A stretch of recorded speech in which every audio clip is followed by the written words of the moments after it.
따라서 변형 전응도 모터에서 나오는 축 동력을 커플링을 통해서 펌프로 회전을 시켜주거든요. 그 안에 커플링이라는 게 있는데 만약에 그걸 분해한다든지 이러면 저놈은 수평을 봐야 돼요. 얼라이먼트를 봐야 돼요. 왜냐하면 축이 흔들려버리면, 장기가 흔들려버리면 공진에 의해서 축이 금이 가버리거든요. 그래서 소음이라든지 이런 것들이 중요하기 때문에 저놈은 반드시 얼라이먼트를 봐야 되는 것입니다. 이것도 역시 마찬가지입니다. 위에 모터에서 축이 내려오고 밑에 펌프가 축이 올라와 있는데 그 사이에 저 카바 있는데 커플링을 딱 잡고 있습니다. 그래서 동력 전달을 해주고 있는데 이놈은 커플링을 딱 잡아줄 때 밑에 있는 펌프의 축을 위로 당깁니다. 당기가 딱 잡아버립니다. 그러니까 집에 있으면 그 믹서 있지 않습니까? 믹서 도는 거하고 똑같습니다. 그래서 동일한 유량 양증의 동일한 마력수에 저놈 옆으로 누워 있는 거하고 서가 있는 거는 소음 자체가 다르다. 소음은 진동에 의해서 일어나는 거거든요. 그래서 진동이 아예 이제 이거는 방진 가드라든지 블랙시블이라든지 이런 것이 안 들어가요. 시방 자체가 안 들어가요. 그런데 뭐 시방이 들어가 있으면 엮는 건 좋아요. 근데 시방 자체를 안 여도 되는 펌프가 바로 이거예요. 그래서 진동하고 소음이 없다 보니까 수명이 거의 저거는 서가 있으면 40년 갑니다. 아파트 막 갈 때까지 같이 간다 이렇게 봐주시면 되고요. 펌프 쪽으로 가보시면 이런 펌프는 똑같습니다. 저놈하고 구조는 똑같은데 이놈이 그래 큰 장점이 많은데 단점이 한 가지 딱 있어요. 한 가지, 이놈 대비해서 단점이 한 가지 있는데 이놈이 뭐가 단점이냐면 물이 여기서 들어와 가지고 일로 들어갑니다. 압을 맞추기 위해서 10kg, 15kg 올리기 위해서 한 단, 두 단, 세 단, 네 단, 다섯, 여섯, 일곱 단을 치고 이 슬립을 통해서 다시 내려갑니다. 복판에서는 치고 올라오고 물이 복판에서 올라가 바로 이래 내려가가 절로 나갑니다. 그래서 여기에 에어가 공기가 우리 손톱만큼만 들어와도 맨 꼭대기 여기에 에어가 딱 차버립니다. 딱 차버리면 공회전 해버려요. 우리 옛날에 이거 펌프 실으면 물 없으면 공회전 하듯이 똑같습니다. 그래서 이놈이 제일 취약점이 에어가 들어오면 꼼짝을 못해요. 공회전 해버려요. 이놈은 구조를 보면 저기서 돌아가 옆으로 치고 나와요. 한 단, 두 단, 세 단, 네 단 치고 나가 옆으로 와가지고 쭉 올라가요. 그렇게 에어가 뚝뚝뚝뚝 보다가 여기서 위로 올라가버려요. 그래서 에어가 좀 차더라도 이놈은 좀 버틸 수가 있는데 이놈은 아예 가버려요. 그래서 이평 다단 펌프는 제일 처음부터 끝까지 강조하는 게 딱 한 가지입니다. 공회전 하지 마세요. 공회전. 그래서 펌프에 있어서도 이 시스템에서 공회전을 못할 수 있도록, 정말해서 안 할 수 있도록 모든 조치를 강구를 합니다. 그래서 여기에 센서를 박아놨습니다. 센서를 박아서 이 저수조에 공회전 한다는 뜻은 저 저수조 물이 저 배관보다 밑으로 내려갔을 때는 에어가 빨리 들어갈 거 아니에요. 그거를 막아줍니다. 그렇게 된다 그러면 여기는 사고가 난 거예요. 어째도 워터링이 있기 때문에 자동 발브가 있기 때문에 거기에 선발이가 폴로드가 있습니다. 고수위, 저수위가 있고 그 밑에 최저수위도 있습니다. 최저수위까지 고장이 나야 이놈이 공회전을 하는 거예요. 근데 최저수위까지 고장이 나면 이놈이 먼저 감지를 하고 쉬어버려요. 차라리 물 좀 왜 안 나오는 게 지금 부자지 보면 안 되잖아요. 공회전하면 다 깨집니다. 그렇기 때문에 이거는 공회전 하지 마세요라는 거예요. 그래서 정상적으로 수위가 낮아지고 하면 이놈이 감지를 하는데 정상적이 아니고 이상적인 수위 낮아지는 경우가 있습니다. 그럴 때는 이놈이 감지를 못해요. 그거는 좀 이따 설명을 다시 한번 드리겠습니다. 그런 경우가 몇 가지가 있습니다. 그럴 때만 조심을 해주시면 이놈은 365일 물 때문에 청소하기나 뭔 일이 있거나 뭔 관계없이 365일 돕니다. 그러니까 평생 돈다고 생각하시면 됩니다. 그래서 펌프라는 놈은 자동차도 마찬가지지만은 쓰가 있는 놈이 문제지 도는 놈은 아무 문제 없어요. 365일 이놈은 한 놈이 계속 돌아도 이건 내구성은 충분히 따라갑니다. 그래서 한 놈이 많이 돈다 걱정을 하지 마십시오.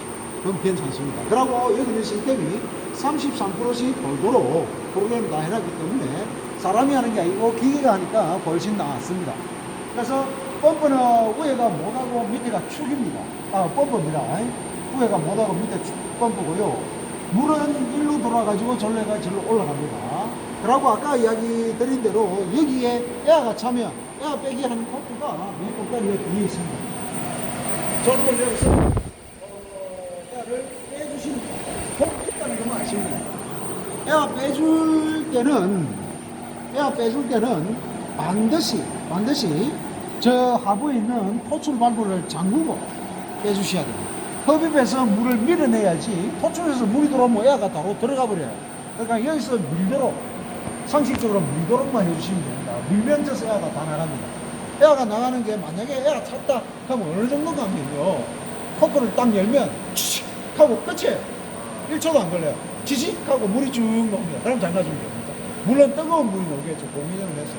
그러니까 그거만 해주시면 됩니다. 있다는 것만 알고 계시면 되고, 여기에 10년에 한번 에어 찰 수 있는 그런 조건은 하나도 없습니다. 없습니다. 경험도 뭐 하실 거예요. 에어 찬다는 경험도 뭐 합니다. 사고가 안 나는 이상이에요. 그래서 에어 빼기 코크가 거기 있다는 것만 알고 계시면 됩니다. 에어가 찼다는 건 어떻게 압니까? 에어가 찼다. 자, 여기에 관리를 하실 때 제일 먼저 위에서 소음을 넣습니다. 소음을 넣습니다. 회장님은 소음이 좀 크다라고 말씀하시는데, 실제 이 소음은 실제 들어보면 그래 큰 건 아니에요. 바람 소리가 많아요. 바람 소리, 바람 쏴 하고 이거 바람이 들어가 이 냉각을 시키는 거거든요. 이 바람 소음이 그런 거지 전체적인 큰 거는 뭐 제가 볼 때는 아니다 이렇게 봐집니다. 그래서 위에서 들어보고 늘 이런 소음이 나야 되는 거예요. 근데 이거보다 아니다 하는 경우가 있습니다. 과장님이나 소장님이 출근 아침 9시에 출근해 가지고 오후 6시에 퇴근할 때 있지 않습니까? 그때까지는 무조건 한 대만 돕니다. 반드시 한 대만 돌아야 됩니다. 2대 돈다. 그게 예약입니다. 2대 돈다 그러면 왜 2대 돌아? 하고 내려와서 만약에 이게 돈다 그러면 1번, 2번이 온다 그러면 여기를 먼저 됩니다. 그러면 두 놈 중에 한 놈은 뜨끈뜨끈합니다. 그러면 그 놈을 끄고 에어를 빼주면 됩니다. 에어가 차면 뜨거워지죠. 네. 그러니까 세대 도는 경우는 때리주기도 없습니다. 아침 저녁으로 아침에 7시 전후에 2대 돕니다.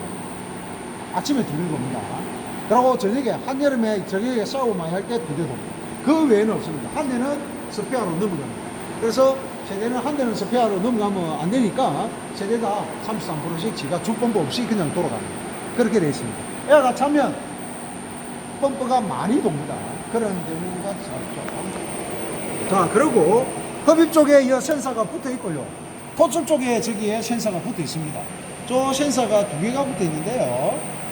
저놈이 지금 여기에 10.5kg를 가리키고 있는데 저기서 감지를 합니다. 저기서 감지를 해서 센서가 저 안에 들어가 있습니다.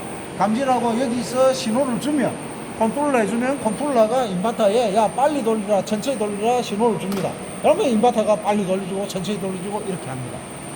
그렇게 하고 있기 때문에 뭐 별 무리는 없습니다. 근데 이 펌프가 평생 가느냐 그런 건 아닙니다. 아까 수명이 40년이라는데 그 사이에 소모품이 있습니다. 소모품이 제일 먼저 모다에 들어가 있는 베어링, 상부 베어링이 있고 하부 베어링이 있습니다. 위에 한 개 있고 아래 한 개 있는데 밑에는 7상 계열입니다. 7상 계열이라는 거는 입형이기 때문에 저 옆에 거는 전부 6상 계열입니다. 이게 움직여요. 7상 계열은. 그러니까 펌프가 스타트 할 때는 위로 압을 때려요. 위로 압을 딱 때리는데 고정되어 있으면 자꾸 충격을 받아 깨져버려요. 근데 그걸 흡수를 해줘요. 흡수해주는 베어링이 7상 계열입니다. 7309인가 여기가 있습니다. 7309가 들어가가 흡수를 해주고 위에는 6309가 잡아줍니다. 그 두 가지가 베어링이 나갑니다. 베어링이 안에 차량이 들어가 있는데 그놈이 딸습니다. 딸으면 편심이션기가 나타나는데 소음으로 나타납니다. 소음이 어떤 정도로 나타나냐면 소음이 까르르기나 끼 소리 납니다. 그 두 가지가 납니다. 그 두 가지 넣으면 베어링이 나갔구나 라고 생각하고 베어링을 교체해 줘야 됩니다. 근데 정상적으로 베어링을 교체해 줄 때 수명이 한 10년 갑니다. 막 일제 쓰지 마라 하는데 독일산이나 일산을 주로 씁니다. 저희들은 국산은 좀 잘 안 쓰고 국산은 좀 수명이 좀 짧고 써도 됩니다. 가격도 싼데 저희들은 주로 막 일산을 쓰고 막 그렇게 하고 있습니다. 그거는 소모품이기 때문에 10년에 한 번씩 바꿔 주셔야 되는데 여기는 베어링을 관리를 해줘야 돼요. 안에 그리스 주유병입니다. 그리스를 지속적으로 주유를 해줘야 됩니다. 어떻게 하냐면 위에 그리스 부치가 하나 있고 하부에 그리스 부치가 하나 있습니다. 여기로 그리스를 했는데 6개월에 한 번씩 물탱크 청소할 때마다